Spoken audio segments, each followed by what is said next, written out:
This is Talk of the Town, a weekly program featuring community events happening in and around Northeast Michigan, with your host, Nancy Smitham, and get the latest from Alpena Community College with Dr. Don McMaster. And now, today's Talk of the Town.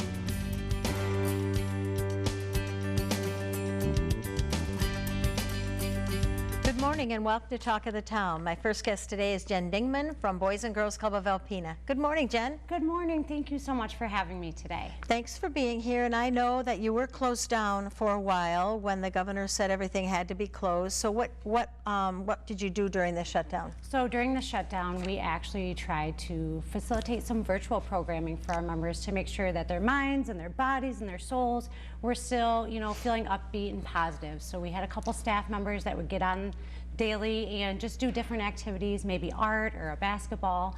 And then we also were delivering meals. The staff would get together and we would pack our vehicles full of meals, and it would be enough dinners for 3 days. And we would go to our members' houses and deliver those meals for them and their siblings. Wow, that's wonderful.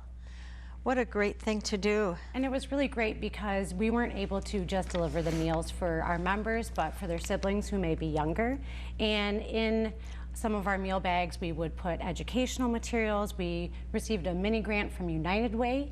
And so, we put different books or coloring utensils.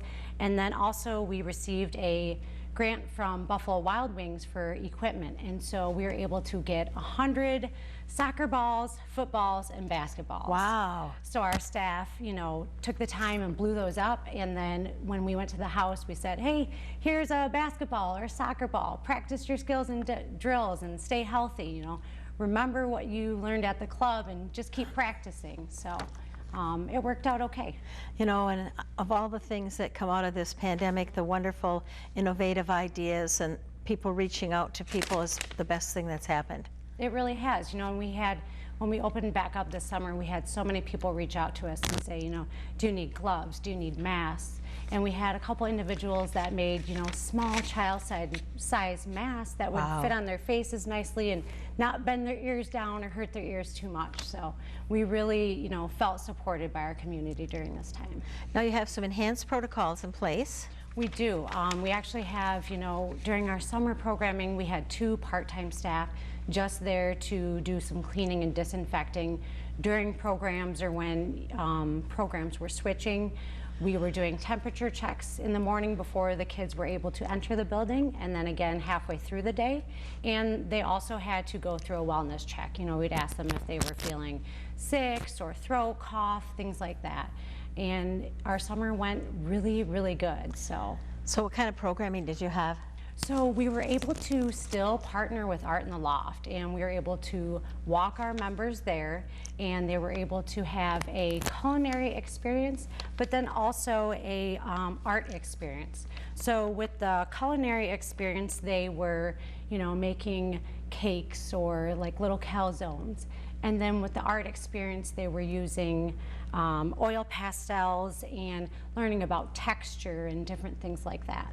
Wow, I'm glad that was still able to take place. Me too, me too. So what's the maximum amount of youth you're able to have in the club now? So at this time, because we can only have 25% our capacity, we can have up to 60 members. So for our school year, it's going to be a little different because we are used to accepting everybody. So we're going to just see how it plays out, and we hope that, later on we'll be able to accept new members. So what kind of programming will you have for the school year? So for the school year, we are going to be highly focused on helping them with their homework and just trying to reestablish some of those things they may have lost during that shutdown period and in the summer. So we are going to have a dedicated time for our junior high and senior members, or high school members, and then for our elementary members. With that, we are also kind of looking at maybe doing a virtual homework help to where they would log on to a Zoom platform, and then we could help them virtually because, some of the kids won't be going to school all the days, or they may be homeschooled now too. So your hours will vary then. How will you, how's anyone going to know what to do really though? Right. It is, and that's what we kind of learned with this summer was just patience and flexibility. We had to be very flexible this summer. We had, dedicated drop-off and pickup times, and during that drop-off time, that was when we did the temperature check. So we kind of have that now for the school year, because when they get off the bus, we'll be doing temperature checks and things like that. But our school year hours we're going to start off, that first week just being open from 2 p.m. to 6 p.m. Okay. Serving a dinner at 4:30 p.m. and hoping to establish the virtual power hour later on in the school year.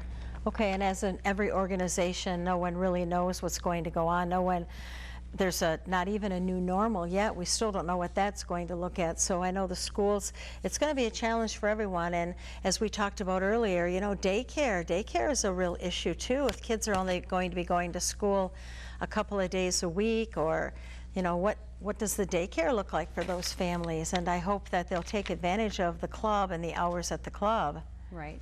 And during the summer, we were really able to establish those new norms for the kids, wearing a mask, having a social distance, really keeping your hands to yourself. We went with a lot of air fives this summer and air hugs, and it's a new normal for us. And it's so wonderful that kids are learning that from you, and they don't get into all the political and all the other stuff on the other side. They just okay, I wear a mask, no big deal. My little grandson's only 2.5, and when we go somewhere, he slaps his mask on, no problem at all. And our kids really seem to, encompass and just want to be around us. So they were like, I don't care, I'll put the mask on. And we did some fun things where they got to decorate a mask and then put it on, and just making sure that they weren't, switching masks with each other. That's a big thing. And I'm sure the schools will see that, kids are going to do funny things with those masks. They sure are. So if someone is interested, hopefully there'll still be availability at the club. It might be kind of a day-to-day basis type thing. But so if someone says, you know what, I really need to do something, I'd like my children to go where there's good programming, wonderful mentors, how do they join your club? So they can visit our website at bgcalpena.org, and that will have our online membership form. Once that form is filled out, then there will be a link sent to them with an orientation video, and then they will get a text message saying that their child has been accepted into our program or that they're on a waiting list. Okay, and there's a $20 fee for the entire year. For the entire year, only $20. I know, that's amazing. Get a free meal with that, and snacks and all the good stuff that goes with being in a group of people like all the staff at the Boys and Girls Club. And if they're having trouble with that membership form online, they can always give us a call and we will send them a paper copy. Okay, thank you so much, Jen. Thank you. I'll be right back with Cindy Johnson from Huron Humane Society following these messages. Hi, welcome back. As promised, my last guest is Cindy Johnson from Huron Humane Society. Good morning, Cindy. Good morning, Nancy. Thank you for having us. Thanks for being here. How are things at the shelter? Busy. I bet they are. We have kittens everywhere. Kitten season has come around again. We have them in the shelter, we have them in foster, we have them on a waiting list, we have kittens galore. And the sad part about that is if people spayed and neutered their pets, we wouldn't have that problem. These cats wouldn't be outside, wouldn't be being dropped off, wouldn't be living alone on the streets. They would be taken care of and all in warm, safe, comfortable homes. That's exactly right. So we really encourage people to spay and neuter because it's really not fair to the kittens. It's not. Some of them fall through the cracks and horrible things happen to them. I know, like some that you've had brought into you. Yes. Well, today let's start out talking about your wonderful e-newsletter, and this is a copy of it printed. We have our e-newsletter, and we started this about 9 months ago, so it's a really great way. Every month we put this out, and this is the brand new one, so we'll put this on our Facebook page too. So it's a great way to keep up on what we're doing. So if you would like us to send it to your email box when this comes out on our Facebook page, just private message us and we'll get you on the list. Okay. But it just covers everything we're doing, the help that we need with COVID, adoption processes, all of that. So. Okay, and then you have a list of supplies needed. We always like to reiterate that. Basically, whatever you use at home, you can use at the shelter. Laundry detergent, dryer sheets, bleach, dish soap, chicken pate, canned cat foods, kitten and kitten formula. Exactly. That's just a sample. That's just a sample, and that changes from month to month because sometimes the need is greater. Right now, so with all the kittens, we could really use some wet kitten food. All right, so if someone says, you know what, maybe it's time, I'd really like to get a kitten, what do they have to do? Now's the time. We'll take 10 at a time. 10 at a time, thank you. So we're having an adoption event. We just finished up with a Hills adoption event. Okay. We'll have another one September 5th. We're going to do 20% off all adoptions and 20% off retails. With 2020 being so horrible, we want to put a little That's good. sweetness in it. So on September 5th, there'll be 20% off all animals and 20% off in our retails. Okay, so good chance if you're really thinking about getting a kitten, come in. Yes. You fill out a form. You don't actually walk out with a kitten. We have to check you out to make sure that you're a good home for that kitten. Yes. And with COVID-19, we'd like to do a lot of things virtually. So you can fill out the application, send it to us. We can do all the things we need to do with that application and then approve and then have you come in and start looking at kittens. All of our animals, because we do more than kittens, all of our animals are on our webpage that are available for adoption. So you can go to HumaneSocietyInc.org and it's current. So anything that we have that is available for adoption is up there. Okay, then what about dogs? Do you have any dogs right now? We did have 3 until yesterday. So Wow. the last 2 went home yesterday. We do a really good job of adopting out dogs. So they come in and they go out. So. And they're with their forever homes. Yes. Yay. Yes. And you're still doing the pop can drive? Yes, the pop can drive we will do indefinitely. With COVID and not being able to meet and all of that, it really helps us to bring in some extra funds to help us do the things that we need to do for all of the animals that are in need. So. Okay, and retails. Tell me what kind of things are in retails now. Oh my gosh, we got some new, recently we got some new bags in that are really cool. Some Christmas stuff is starting to come in. It changes all the time. So we have a combination of new, used, upcycled. So it's kind of really unique to come in and see and shop. And it's not all animal related. No, it's not. And it's an arm of our fundraising, so it's really important that, we sell things in retails. Now, if someone says, you know what, I've got tons of bottles and cans, would you have someone who would be able to pick them up? Yes, if they call us, we will come and get them. Okay, that's good. Yeah. And what about volunteers? Are your volunteers back now? We're letting volunteers in on a limited basis, but they are coming back. We just need to know from our volunteers when they would like to come in, because we can only have so many people in the shelter at one time, so we have to watch our count. We're limited just like everyone else is. So volunteers are allowed, and we appreciate them. They help us accomplish a lot of things that we can't do on our own. So yes, they are back. So if someone was interested in fostering a kitten, just taking it home, getting it socialized, making sure that it's, a nice, when it goes to a family, should they call and make an appointment? Yes, and fostering, we don't foster healthy kittens because then they're not available for people to view. That's true. We usually foster animals, motherless kittens who come in and they need to be hand-fed. Okay. So we have 7 of those in foster right now. And we foster animals that have medical needs that need more attention than what the shelter employees can give them 24/7. And we have one that has an eye issue that's in foster right now. Those animals are still available for adoption or pre-adoption because you can view them on our website, but they're not in the shelter. There's 6 coming in today that were in foster. They will be back in the shelter today. But those were small kittens that needed to be hand-fed, and 2 of them were medical cases. Okay. And we just want to reiterate to the public that, your major fundraisers were canceled this year, the ones that you made the most money on, your 2 big ones. It's been difficult. Right, so you really need to get those donations coming in. So bring pop cans, call and have pop cans picked up, drop off money donations. I think you can make donations right on the website too. You can.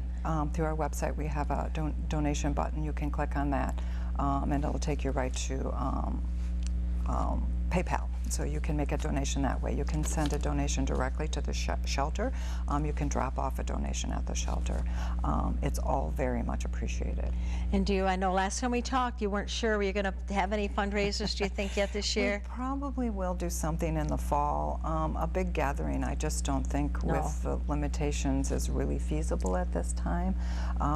But we will have to do something this fall in order to get through the year. So something will be coming. On what scale, we're just not sure yet. Okay. Yeah. All right, well, thanks to everyone there for keeping the animals safe during all of these trying and troubling times, and just keep doing the same good work you're doing, and I really hope the donations start coming in to make things easier for the animals in our community. Thank you. All right, thank you so much. Thank you. Please stay tuned for Dr. Don McMaster following these messages. Greetings, everyone. Welcome to Talk of the Town. I'm Dr. Don McMaster, president of Alpena Community College, and I'm pleased to have as our guest this morning Carrie Kamishek, executive director of the ACC Foundation and administrative assistant to the ACC Foundation and to the president. Right. Thank you. Thanks. Thank you for coming. Thanks for having me. And you are a point person, really, along with Jess Hosland in our office, for a very important activity at the college, and that is our food pantry and getting food out to food insecure students. Correct. Could you speak a little bit about that? Sure. The food pantry that we have located on ACC campus is just around the corner from the bookstore. It's in the Besser Tech Center. And the pantry we like to keep it pretty much fully stocked with food items that the students can just grab and go, or they can take with them to prepare macaroni and cheese, like hamburger helper. There's canned goods. So there's a big wide variety of different items that they can take. It is an open service to all students who are currently enrolled at ACC, and if they need any of that help, they can just help themselves in between classes or before or after classes. So non-perishable food items mainly? Correct. And the door is open and students can help themselves? That is correct. Do they do that? They do. Actually, it's once we get going with classes on campus, when they start, they will, the supplies will narrow down quickly, and then we will have to resupply. Well, I think it's a wonderful thing for students. Our colleague Jay Walterwright had 3 or 4 years ago done a survey of students at the request of the trustees to find out what are main issues students face that are obstacles to their completion. And food insecurity was really one of the top 3 or 4. People oftentimes didn't have enough to eat. Mm-hmm. This was an eye-opener for us. Some of the other issues were transportation, child care, and financial mm-hmm. Need or hardship. So that stimulated the opening of the food pantry. Mm-hmm. And you were very involved in something I admired quite a bit, and that was the complexity of doing the food pantry during the pandemic. Yes. So in March, when the pandemic hit and the campus was closed, Brenda Herman, my supervisor, actually contacted me and asked me to spearhead a process to try to get the students that are in need, that weren't able to come on campus and get food from the food pantry. So what we did is we did receive a grant from United Way, and that helped us to connect with Neiman's Family Market. We sent out a survey, a food assistant survey, to all the currently enrolled students at that time. They filled out a survey. We had 3 different packages that they could choose from, and when they responded to the survey, I would get the results from Jess, and I would contact Neiman's to let them know the student's package and their contact information. When the package was pulled, Neiman's would contact the student would go and pick it up. With all of that, we've sent out 4 surveys since then, and we've actually serviced 26 students. A few of them were reoccurring students. Sure. So there is a need for a group of students, it seems. We also keep the food pantry stocked up through donations through Hunter's Harvest. They have sent us monetary donations as well as food cases of food, which sometimes that we do accept them, but if there's a close expiration date and they don't move, you know, those do go to waste. But we do accept any kind of monetary contributions from local donors, and whenever we see the food pantry getting down on supplies, then we use those funds to restock it. Wonderful. What a great synopsis. Hunter's Harvest has been a great supporter. Mark Boyk is kind of the point person for that activity, at least in the donations to us, both monetary and food. United Way has been as well? Yes, yes, we did get a United Way food assistance grant, and that was able to supply a lot of the some of the food in the pantry, but it actually helped us with the students during the pandemic when they would go to Neiman's and pick up those packages, because we wanted to make sure that the package that they chose had like a little bit of everything in there for their supplies. It wasn't just, you know, the like cereal or this and that. It did have a big variety along with some fresh supplies as well. So kudos to Hal and Jean Neiman. Yes. And so 26 students during the pandemic were accessing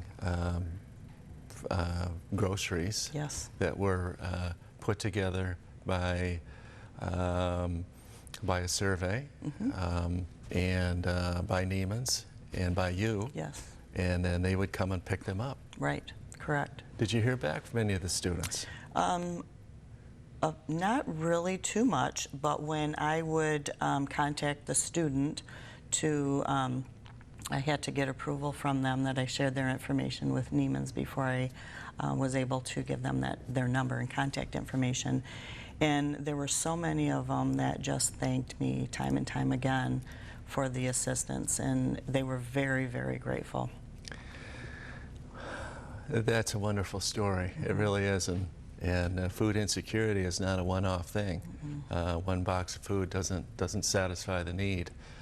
And you know, the food pantry, now that our buildings are open, will go back in kind of its original format. The door open, students can come in and take what they need whenever they need it. Is that correct? That is correct.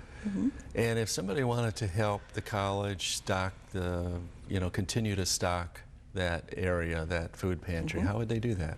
They can make a monetary donation to the foundation and specify that they would like the money to go towards the food pantry. They can stop into the foundation and drop off either supplies or a monetary donation as well. So there are a few ways that they can do that. If they are interested, I can be contacted at 358-7359 and we can set something up. Wonderful. Carrie Komishak, thank you for all you do at ACC and for me and for Brenda and for students who have needs. Great. And thank you folks for watching Talk of the Town. We'll see you again next week. This has been Talk of the Town with your host, Nancy Smitham and Dr. Don McMaster.